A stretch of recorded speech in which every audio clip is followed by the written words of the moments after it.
నమస్కారం. ఈరోజు సుఖీభవలో కోవిడ్-19 కు టీకా ఎప్పుడొస్తుంది? కరోనా టీకా తయారీలో భారత్ బయో ముందడుగు. గాలి ద్వారా కరోనా వ్యాప్తి, మధుమేహుల్లో ఈఎన్టీ సమస్యలు, ఇంకా హెల్త్ టిప్. కరోనాకు అంతం ఎక్కడా?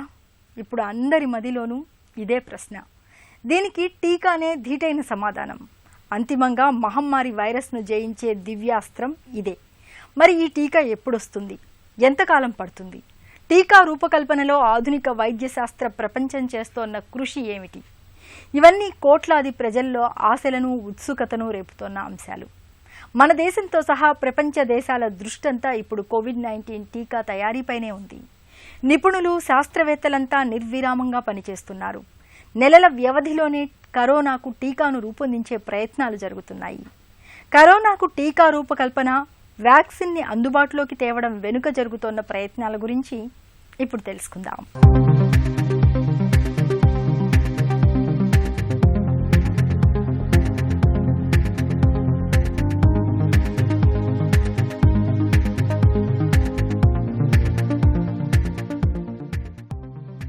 కణాల్లోకి వైరస్ ప్రవేశించకుండా అడ్డుకోవడమే టీకాలు చేసే పని. టీకా తయారీకి బలహీనపరిచిన సజీవ వైరస్ల్ని లేదా వేడి రసాయనాల ద్వారా క్రియారహితం చేసిన వైరస్ల్ని లేదా వాటిలోని కొమ్ములు, పైపొర, ప్రోటీన్ భాగాలను ఉపయోగిస్తారు. వీటినే యాంటీజెన్లు అంటారు.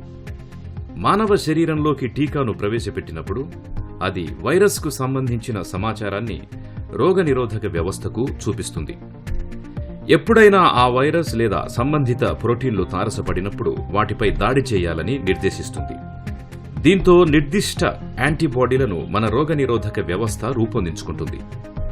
సంబంధిత వైరస్ సోకినప్పుడు ఈ యాంటీబాడీలు భారీగా విడుదలై దానిని నిర్వీర్యం చేస్తాయి. టీకా తయారీకి శాస్త్రవేత్తలు ప్రోటీన్లకు బదులు కొత్త తరం మెసెంజర్ ఆర్ఎన్ఏని వృద్ధి చేస్తున్నారు. ఈ టీకాలో వైరస్కి సంబంధించిన ఒక కృత్రిమ ఎంఆర్ఎన్ఏ ఉంటుంది. దీని ఆధారంగా మానవ శరీరం స్వయంగా వైరల్ ప్రోటీన్ను ఉత్పత్తి చేస్తుంది. దీనివల్ల బోలెడు సమయం ఆదా అవుతుంది.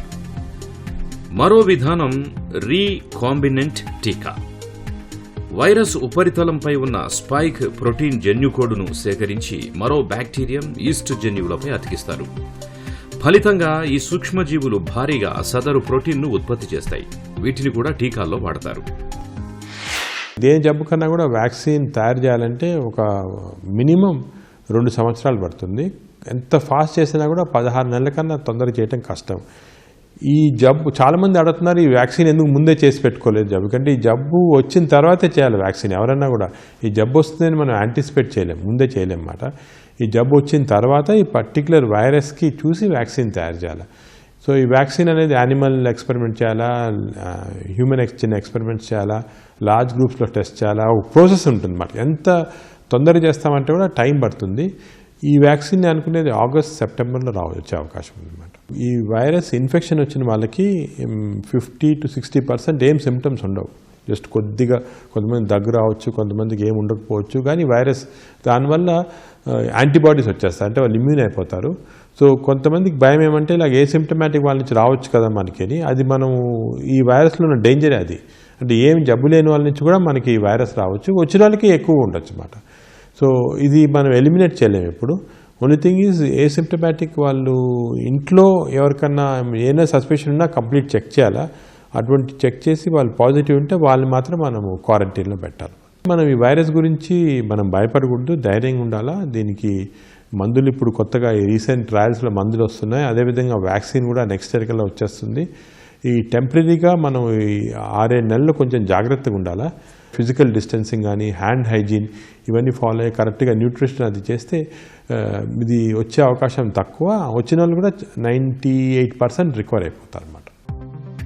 టీకా అభివృద్ధికి తొలుత వైరస్ ఆకృతిని, తీరుతెన్నులను, దాని డిఎన్ఏ లేదా ఆర్ఎన్ఏను గుర్తించాలి. తర్వాత మనుషుల్లో ఆ వైరస్ ఎలా వ్యవహరిస్తుందో పరిశీలించాలి. అచ్చంగా మానవులలో వలె వైరస్ వ్యవహరించే జంతువులపై ప్రయోగాలు జరపాలి. టీకాకు ప్రభుత్వ అనుమతులు రావాలంటే 3 దశల్లో మానవులపై దీనిని విజయవంతంగా ప్రయోగించాలి. ఒక్కో దశకు 6 నుంచి 8 నెలలు పడుతుంది. మొదట ఆరోగ్యంగా ఉన్న పదుల సంఖ్యలో వాలంటీర్లపైన, ఆ తర్వాత 100 మందిపైన, మూడో దశలో 1000 మందిపైన ప్రయోగించి అన్ని విధాలుగా పరీక్షిస్తారు. ఈ దశలను అధిగమించి ముందుకు సాగే టీకాలు అతి కొద్ది సంఖ్యలోనే ఉంటాయి. అందుకే క్లినికల్ పరీక్షలను వేగంగా నిర్వహించడం సాధ్యం కాదు. అయితే ఇదే తరహా టీకాకు గతంలో ప్రభుత్వం పచ్చజెండా ఊపితే మాత్రం కొత్త టీకాకు ఆమోదం త్వరగా లభిస్తుంది. కొత్త కరోనా వైరస్కి సంబంధించిన జన్యు క్రమాన్ని చైనా జనవరిలో ఆవిష్కరించింది. 29,903 న్యూక్లిక్ మూల జతలతో కూడిన రిబో న్యూక్లిక్ యాసిడ్ RNA జన్యు క్రమంతో మెషిన్ రీడబుల్ జీనోమ్ని ఆన్లైన్లో పెట్టింది. టీకా అభివృద్ధికి ఇది ఎంతగానో ఉపకరిస్తుంది. ఏ వ్యాక్సిన్ అన్నా కూడా తయారవ్వడానికి కనీసం 3 నుంచి 18 నెలలు అవసరం పడుతుందని ప్రతి ఎక్స్పర్ట్లు కూడా చెప్పేటువంటి మాట. కాబట్టి ఈ ఇబ్బంది మనకు బయటకు నెట్టేంత వరకు వ్యాక్సిన్ వస్తుందా, వ్యాక్సిన్ వాడగలమా అని చెప్పడం అన్నది చాలా చాలా కష్టం. అయితే ఒక సంతోషం కొసమెరుపు ఏమిటంటే వ్యాక్సిన్ కూడా తయారు చేయడానికి కొన్ని కంపెనీలు, జైడస్ క్యాడిలా అని కంపెనీ, ఇంకోలతో దీంతో చేసి భారత్ బయోటెక్ అని, ఈ 2 కంపెనీలు కూడా మన దేశంలోనే దాని వ్యాక్సిన్ తయారు చేయడానికి ముందు అడుగు వేస్తున్నారు అనేటువంటి ఒక సమాచారం, కొత్తగా వచ్చినటువంటి సమాచారం. మందులు లేకపోయినా కూడా ఏదైతే ముందు నుంచి మనం పాటిస్తున్నటువంటి సామాజిక దూరం, స్టే సేఫ్ బీ సేఫ్, ఏదైతే ఇంటి దగ్గర ఉండండి, సుఖంగా ఉండండి. అదే కాకుండా ఏ పనికి చిన్న చిన్న పని చేసినా కూడా హ్యాండ్ వాష్, హైజీన్, అంటే దీనిని మనిషి ద్వారా సంక్రమిస్తున్న వైరస్ ఇది. కాబట్టి జాగ్రత్తగా ఉండాలి. ఇంటి దగ్గరికి వెళ్ళి ఏదైనా సామానులు దినుసులు తీసుకొచ్చినప్పుడు కూడా 1కి 2 సార్లు కూరగాయలను కూడా కడుక్కోవడం లాంటివి కూడా చేయండి. అంతేకాకుండా ఇప్పుడు కొత్తది ఏమిటంటే ఫేస్ కవర్, అంటే ముక్కుని నోరుని కవర్ చేసుకునేటువంటి ఉండేటట్టయితే మిగతా వాళ్ళకి కానీ మీకు కానీ ఇబ్బంది రాకుండా ఉండడానికి మీరు దోహదకారి చేస్తారు. కరోనాకు వ్యాక్సిన్ రూపొందించే పనుల్లో మన హైదరాబాదు నగరము ముందంజలో ఉంది. కరోనా వైరస్లోని పెప్టైడ్ల ఆధారంగా పనిచేసే టిసెల్ ఎపిటోప్స్ అనే ఒక టీకాను యూనివర్సిటీ ఆఫ్ హైదరాబాద్కు చెందిన శాస్త్రవేత్తలు ప్రయోగాత్మకంగా అభివృద్ధి చేస్తున్నారు. హైదరాబాద్కు చెందిన ఇండియన్ ఇమ్యునోలాజికల్ సంస్థ ఆస్ట్రేలియాలోని గ్రిఫిత్ విశ్వవిద్యాలయంతో కలిసి లైవ్ అటెన్యూయేటెడ్ టీకా తయారీకి కసరత్తు ప్రారంభించింది. అలాగే క్యాడిలా హెల్త్ కేర్ సంస్థ టీకాను అభివృద్ధి చేస్తున్నట్లు ప్రకటించింది. పూణేకు చెందిన సీరం ఇన్స్టిట్యూట్ ఆఫ్ ఇండియా కూడా అమెరికాకు చెందిన బయోటెక్నాలజీ సంస్థ కోడాజెనిక్స్తో కలిసి టీకాను రూపొందిస్తోంది. పూణేలోని నేషనల్ ఇన్స్టిట్యూట్ ఆఫ్ వైరాలజీ, కేంద్ర బయోటెక్నాలజీ సంస్థల ఆధ్వర్యంలో భారత్లోని 18 సంస్థలు కూడా టీకా పరిశోధనలో నిమగ్నమై ఉన్నాయి. ఆక్స్ఫర్డ్ విశ్వవిద్యాలయ పరిశోధకులు ముక్కు ద్వారా ఇచ్చే టీకాను అభివృద్ధి చేస్తున్నారు. చైనా, బ్రిటన్, ఫ్రాన్స్, అమెరికా తదితర దేశాల్లో వ్యాక్సిన్ తయారీ పనులు ఊపందుకున్నాయి. ఐరోపాకు చెందిన క్యూర్వాక్ mRNA ఆధారంగా టీకాను అభివృద్ధి చేస్తోంది. అమెరికాలో BNT162 అనే టీకాను రూపొందిస్తున్నారు. నోవావాక్స్ సంస్థ రీకాంబినెంట్ టీకాను అభివృద్ధి చేస్తోంది. మోడెర్నా సంస్థ 42 రోజుల్లోనే ప్రయోగాత్మకంగా mRNA 1273 అనే టీకాను అభివృద్ధి చేసింది. ఇది ప్రస్తుతం మానవ ప్రయోగాల దశలో ఉంది. అన్నీ సానుకూలంగా జరిగిపోతే అతి త్వరలోనే కరోనా టీకా మన ముందుకొచ్చే అవకాశం ఉంది. 32 దేశాల నుంచి 239 మంది శాస్త్రవేత్తలు ప్రపంచ ఆరోగ్య సంస్థకి ఒక ఉత్తరం రాయడం జరిగింది.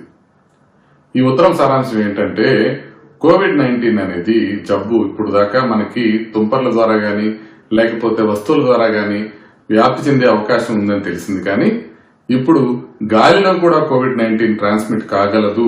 కాబట్టి ప్రపంచ ఆరోగ్య సంస్థ ఆ విధంగా ఒక స్టేట్మెంట్ ఇవ్వాలి అనే ఉద్దేశంతో ప్రపంచ ఆరోగ్య సంస్థను రిక్వెస్ట్ చేస్తూ వీళ్ళు ఒక లెటర్ రాశారు. ఒక వ్యాధిగ్రస్తుడు దగ్గినప్పుడు లేదా తుమ్మినప్పుడు ఆ తుంపర్ల ద్వారా ఇంకొకరికి రావచ్చు. అదేవిధంగా తను వదిలిన గాలిని, శ్వాసని ఇంకొకరు ఎవరైనా పీల్చుకున్నట్లయితే వాళ్ళకి దాని వల్ల రావచ్చు. ఎస్పెషల్లీ 1 మీటర్ కన్నా దగ్గరలో కూర్చొని ఉంటే. అదేవిధంగా వాళ్ళు తాకిన వస్తువుల్ని మనం తాకితే గనక మనకి కోవిడ్-19 వచ్చే అవకాశం ఉంటుంది. అయితే ఇప్పుడు గాలిలో వ్యాప్తి చెందిందంటే కరోనా వైరస్, దీని ఇంప్లికేషన్స్ చాలా డిఫరెంట్ గా ఉంటాయి. ఇలా ఉంటే గనక మనం బహిరంగ ప్రదేశాల్లోనే కాకుండా ఇంట్లో కూడా మనం ఖచ్చితంగా మాస్క్ పెట్టుకోవాల్సిన అవసరం పడుతుంది. అదేవిధంగా ఎయిర్ ట్రావెల్ అనేది మరీ ప్రమాదంగా మారుతుంది. ఎందుకంటే ఇంకొక పక్కన ఉన్న ట్రావెలర్ దగ్గర నుంచి మనం 1 మీటర్ కన్నా ఎక్కువ దూరంలో ఉన్నా కూడా గాలి ద్వారా అది వ్యాప్తి చెందుతుంది అని తెలిస్తే కొంచెం మనకు కూడా ఆ డిసీజ్ వచ్చే అవకాశం ఉంటుంది. అసలు ఈ విషయంలో సైన్స్ ఏం చెప్తుంది? ఎన్విరాన్మెంటల్ అనే జర్నల్లో వాళ్ళు ఇప్పుడు దాకా ఈ విషయం పైన పబ్లిష్ అయిన అన్ని స్టడీస్ ని కలిపి క్రోడీకరించి వాళ్ళు ఒక ఇన్ఫర్మేషన్ ఇవ్వడం జరిగింది. వైరస్ కొంత మేరకు గాలిలో ప్రయాణం చేస్తుంది అంటే ఇప్పుడు మనం గాలి పీల్చి వదిలినప్పుడు అది 1 మీటర్ కన్నా ఎక్కువ దూరమే గాలిలో ప్రయాణం చేస్తుంది అనే దానికి కొన్ని ఆధారాలు ఉన్నాయి. కానీ ఆ 1 మీటర్ దాటి అది ప్రయాణం చేసినప్పుడు అది మనని ఇన్ఫెక్ట్ చేయగలదా లేదా అనే దానికి ప్రత్యేకమైన ఆధారాలు లేవు అనేది అవి చెప్పింది. కాకపోతే శాస్త్రవేత్తలు అనే మాట ఏంటంటే ఇప్పుడు మనకి ఆధారాలు లేవు అనడం వల్ల నిజంగానే గాలిలో ట్రాన్స్మిట్ కాదు అని చెప్పడం పొరపాటు అవుతుంది. నిజంగా గనక మనం ప్రివెంటివ్ ప్రిన్సిపల్ ఉపయోగించి ఇప్పటికప్పుడు ప్రజలందరికీ గాలిలో కూడా కరోనా వ్యాప్తి చెందుతుంది అని చెప్పకపోయినట్లయితే మరిన్ని ప్రాణాలు పోయే అవకాశం ఉంటుంది. కాబట్టి ఈ విధంగా ప్రజలందరికీ చెప్పండి అని వాడు చెప్తుంది. కాకపోతే WHO చెప్తుంది ఏంటంటే ఇప్పటికే ప్రజలందరూ భయపడి ఉన్నారు. నార్మల్ స్థితికి రావడానికి ఎంతకాలం పడుతుందో తెలియదు. ఇలాంటి సమయంలో గాలిలో కూడా కరోనా వ్యాప్తి చెందుతుంది అని గనక మనం చెప్తే ఇంకా భయాందోళనలు ఎక్కువయ్యే అవకాశం ఉంటుంది అని. కాబట్టి ఇప్పుడు దాకా మనకు తెలిసిన విషయం ఏంటంటే క్లియర్ గా గాలిలో కరోనా వైరస్ కొంత దూరం ప్రయాణం చేస్తుంది. కానీ అలా ప్రయాణం చేసిన వైరస్ మనకి వ్యాప్తి చెందుతుందా లేదా అనేది తెలియదు. కాబట్టి మనం ఇప్పుడు ఇంకా ప్రత్యేకంగా భయపడాల్సిన అవసరం లేదు.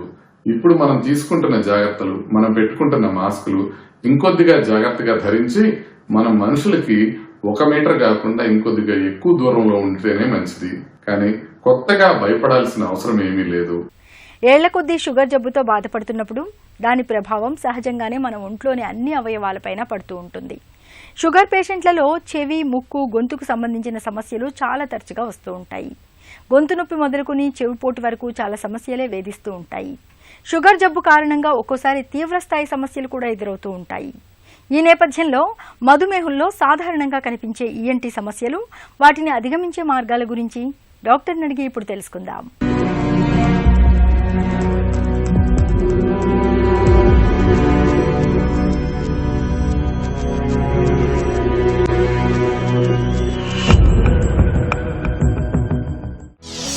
మధుమేహంతో చెవి, ముక్కు, గొంతులో సమస్యలు పెరుగుతాయా?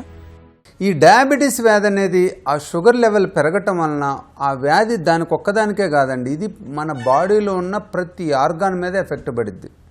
స్కిన్ కానుంచి, కన్ను కానుంచి, చెవి, ముక్కు, గొంతు కానుంచి, కిడ్నీ కానుంచి, హార్ట్ కానుంచి, బ్లడ్ వెజల్స్, నరాలు, diabetic neuropathy, diabetic vasculitis. So మన బాడీలో ప్రతి చోట దీని ఎఫెక్ట్ పడుతుంది అన్నమాట. ఇప్పుడు చూస్తున్నట్టయితే చెవి, ముక్కు, గొంతులో దీని ఎఫెక్ట్ రోజు రోజుకి పెరిగిపోతుందండి. షుగర్ ఉన్న పేషెంట్లు ఈవెన్ షుగర్ కంట్రోల్ అయినా కూడా కొంతమందిలో ఈ ఎఫెక్ట్ వచ్చే అవకాశం ఉంది. అన్కంట్రోల్ అయితే మటుకి డెఫినెట్గా దీని నుంచి ఎఫెక్ట్స్ వస్తాయి. ఒకటేంటంటే షుగర్ వ్యాధి నుంచి దానికి సంబంధించిన రక్తనాళాలు, దానికి సంబంధించిన నర్వ్స్ అవి డ్యామేజ్ కావటం, అంటే డీజనరేటివ్ డిసీజెస్ అంటాం, లేదా థ్రాంబోసిస్ అంటాం. వీటి వలన వచ్చే ప్రాబ్లం ఒకటి. రెండోది ఏంటంటే ఈ షుగర్ ఉండటం వలన లోపల మనకి ఆ బ్లడ్ షుగర్ వాల్యూస్ పెరిగి ఈ ఇన్ఫెక్షన్స్ వచ్చే అవకాశం కూడా చాలా ఎక్కువ ఉంటుందండి. ఈ షుగర్ పేషెంట్లో ఇన్ఫెక్షన్స్ వస్తే కూడా అంత తొందరగా తగ్గవు అన్నమాట. మధుమేహంలో చెవుల్లో తలెత్తే సమస్యలు ఎలా ఉంటాయి? డయాబెటిక్ పేషెంట్లో చెవుల్లో ఈ డిసీజ్ పర్సే నుంచి లోపల ఇన్నర్ ఎయిర్ సెల్స్ అంటే లోపల చెవులో ఉన్న హెయిర్ సెల్స్ డ్యామేజ్ కావటం వల్ల కానీ, లోపల చెవులో ఉన్న రక్తనాళాలు మూసుకుపోవటం వల్ల కానీ, నరాలు న్యూరోపతి రావటం వలన కానీ చెవి వినికిడి తగ్గటం, దాంతోపాటు బ్యాలెన్స్ నర్వ్ ఎఫెక్ట్ అయ్యి తల తిరగటము, చెవులో గుయ్యమని సౌండ్ రావటం ఇలాంటివి జరుగుతుంటాయి అన్నమాట. ఇది కాకుండా మెయిన్గా మనకి డయాబెటీస్లో వచ్చే డేంజరస్ ఇన్ఫెక్షన్ ఏంటంటే అవుటర్ ఇయర్ కెనాల్ ఇన్ఫెక్షన్ అండి. ఆర్టైటిస్ ఎక్స్టర్నా అంటాం. సివియర్ మ్యాలిగ్నెంట్, ఒకప్పుడు దాన్ని ఆర్టైటిస్ ఎక్స్టర్నా అని, మ్యాలిగ్నెన్సీ అంత సివియర్గా ఉంటుందని మ్యాలిగ్నెంట్ ఆర్టైటిస్ ఎక్స్టర్నా అని కూడా అన్నారనమాట. ఈ షుగర్ పేషెంట్లు ఏంటంటే మనం ఒక్కోసారి సింపుల్ అండి, మనం చెవిని శుభ్రం చేసుకుందామని ఏదైనా కాటన్ బడ్డి పెట్టినా ఏదైనా పెన్ను లాంటిది పెట్టినా అది తగిలి స్కిన్ డ్యామేజ్ అక్కడ సెకండరీ ఇన్ఫెక్షన్ వచ్చిందంటే అది లోపల ఉన్న బోన్కి ఇన్వాల్వ్ అయిపోయి స్కల్ బేస్ ఆస్టియోమైలైటిస్ అనే సివియర్ వ్యాధి వచ్చే అవకాశం కూడా ఉంటుంది అన్నమాట. సో షుగర్ పేషెంట్లో మెయిన్గా మనం ఏంటంటే డిసీజ్ని కంట్రోల్ చేసుకుంటా ఇన్ఫెక్షన్ రాకుండా చూసుకోవాలి. ఇన్ఫెక్షన్ రాకుండా మెయిన్గా ఎలా అంటే చెవులో మనం సెల్ఫ్ క్లీనింగ్ అనేది ఫస్ట్ అవాయిడ్ చేయాలి. చెవులోకి నీళ్లు పోకుండా చూసుకోవాలి. మధుమేహంలో వచ్చే ముక్కు సమస్యలు ఎలా ఉంటాయి? ముక్కు సంబంధించి చూసినట్టయితే ఈ డయాబెటీస్ ఉన్నోళ్ళు కొంచెం స్మెల్ ప్రాబ్లమ్స్ వచ్చే అవకాశం ఎక్కువ ఉంటుందండి. ఈ ఆల్ఫాక్టరీ న్యూరోపతి, ఆల్ఫాక్టరీ నర్వ్ దగ్గర మ్యూకోజా డ్యామేజ్ అవ్వటం వల్ల కానీ, మ్యూకోజల్ ఎట్రోపీ రావటం వల్ల కానీ, లేదా అక్కడ ఉన్న నర్వ్స్ ఎఫెక్ట్ కొంచెం స్మెల్ సెన్సేషన్ తగ్గే అవకాశం ఉంటుంది. మెయిన్గా అన్కంట్రోల్ డయాబెటీస్లో ఏంటంటే ఈ ముక్కు ప్రాబ్లం సంబంధించి చూసినట్టయితే ఫంగల్ సైనసైటిస్ వచ్చే అవకాశం ఉంటుందండి. ఇది వెరీ వెరీ డేంజర్ అనమాట. ఎస్పెషల్లీ ఈ షుగర్ పేషెంట్లో కిడ్నీ ప్రాబ్లం ఉన్నప్పుడు ఆ కిడ్నీ డయాలసిస్ చేసే వాళ్ళు కానీ, కిడ్నీ ట్రాన్స్ప్లాంట్ అయిన వాళ్ళు కానీ కొన్ని ఇమ్యునోసప్రెసివ్ డ్రగ్స్ ఇస్తుంటారనమాట. దానివల్ల ఈ fungal sinusitis rhino orbital mucormycosis అంటామండి. ఇది చాలా డేంజరస్. ఈ రైనో సెరిబ్రల్ మ్యూకార్మైకోసిస్ వచ్చిన వాళ్ళు బతకటం కూడా చాలా కష్టం అండి. సో షుగర్ని మనం ఏమాత్రం కంట్రోల్ చేసుకోకపోయినా ఆల్రెడీ సైనస్ ప్రాబ్లం ఉన్న వాళ్ళలో ఈ రిస్క్ చాలా ఎక్కువ ఉంటుంది అన్నమాట. మధుమేహంలో నోటిలో తలెత్తే సమస్యలేంటి? డయాబెటీస్ ఉన్న వాళ్ళు ఫస్ట్ ఏంటంటే టేస్ట్ ఎఫెక్ట్ అయ్యే అవకాశం ఉంటుందండి. ఈ టేస్ట్ ఎఫెక్ట్ అయినప్పుడు మనకి టేస్ట్ తగ్గిపోయి స్మెల్ కూడా రాకుండా సైకలాజికల్గా డిస్టర్బ్ అవుతుంటారు. దీనికన్నా మోర్ ఇంపార్టెంట్ ఏంటంటే నోట్లో క్యాండిడా ఇన్ఫెక్షన్స్, ఫంగల్ ఇన్ఫెక్షన్స్ వచ్చే అవకాశం ఉంటుంది అన్నమాట. ఇదే కాకుండా కొన్ని ఆటో ఇమ్యూన్ డిజార్డర్స్ అంటాం, లైకెన్ ప్లానెస్, కొన్ని మ్యూకోజల్ డిసీజ్, ఓరల్ మ్యూకోజల్, ఇవి కూడా చాలా అగ్రవేట్ అయ్యే అవకాశం ఉంటుంది అన్నమాట. సో ఈ డయాబెటీస్ ఉన్న వాళ్ళు నోట్లో చూసినట్టయితే తెల్లటి ప్యాచెస్ ఉండి ఇవన్నీ సివియర్ క్యాండిడియాస్ ఇన్ఫెక్షన్ వచ్చేసి నొప్పి రావటం, మంట రావటం, బర్నింగ్ సెన్సేషన్ సివియర్గా ఉండటం, ఇలాంటివన్నీ జరుగుతుంటాయి అన్నమాట. సో మనం ఈ షుగర్ను కంట్రోల్ చేసుకోకుండా ఆ నోటి శుభ్రతను పాటించకపోయినట్టయితే ఈ క్యాండిడా ఇన్ఫెక్షన్ చాలా ఎక్కువ మందిలో వస్తుందండి. మధుమేహులు ఈఎన్టీ సమస్యలను ఎలా నివారించుకోవాలి?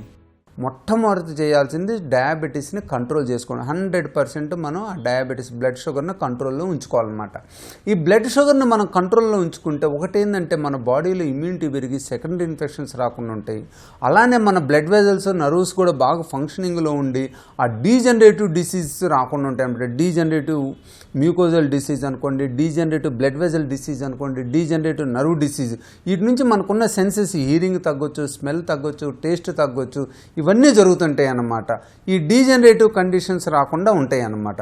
సో మనం షుగర్ను కంట్రోల్లో పెట్టుకొని ఈ షుగర్ ద్వారా డీజనరేటివ్ డిసీజ్ రాకుండా, ఇన్ఫెక్షన్స్ రాకుండా చూసుకోవడం చాలా ఇంపార్టెంట్ అండి. ఈ చెవులోకి నీళ్లు పోయినా మనంతటా మనం క్లీన్ చేసుకున్నా అది మైనర్ ఆర్టైటిస్ ఎక్స్టర్నా కానీ severe malignant otitis externa, skull base osteomyelitis వచ్చే అవకాశం చాలా ఎక్కువ ఉంటుంది అనమాట.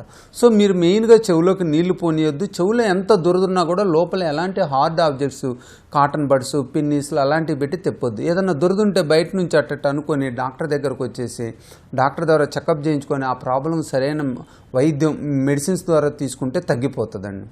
అలానే మోర్ ఇంపార్టెంట్ ఏంటంటే సైనస్ ప్రాబ్లం ఉన్నప్పుడు ఇమ్మీడియట్గా డాక్టర్ గారిని సంప్రదించి ఆ సైనసైటిస్ ఎక్కువ ఈ కాన్సిక్వెన్స్ రాకుండా చూసుకోవాలండి. దానికి డాక్టర్ గారు అవసరమైతే ఎండోస్కోపీ, సిటీ స్కాన్ చేసి అసలు వ్యాధి ఉందా లేదా, ఉంటే ఎంత ఉంది, దాన్ని బట్టి బయాప్సీ తీయాలన్నా, టోటల్ సర్జరీ చేయాలన్నా అయితే డిసైడ్ చేసి దాన్ని బట్టి మెడిసిన్స్ కూడా ఇచ్చినట్టయితే మీకు ఆ సైనస్ అనేది ఫంగల్ ఇన్ఫెక్షన్ ఎస్పెషల్లీ మ్యూకార్మైకోసిస్ అనేది మనం రాకుండా చూసుకోవాలి. సో మీకు ఏమాత్రం ముక్కు మూసిపోతున్నా, ముక్కులో కారుతున్నా, ఎస్పెషల్లీ మనకి అక్కడ నుంచి బ్లాకిష్ డిస్కలరేషన్, క్రస్ట్ లాంటివి వస్తున్నా, ఏమాత్రం చూపు కొంచెం ఎఫెక్ట్ అయినా కూడా ఇమ్మీడియట్గా డాక్టర్ గారిని సంప్రదించడం మంచిదండి.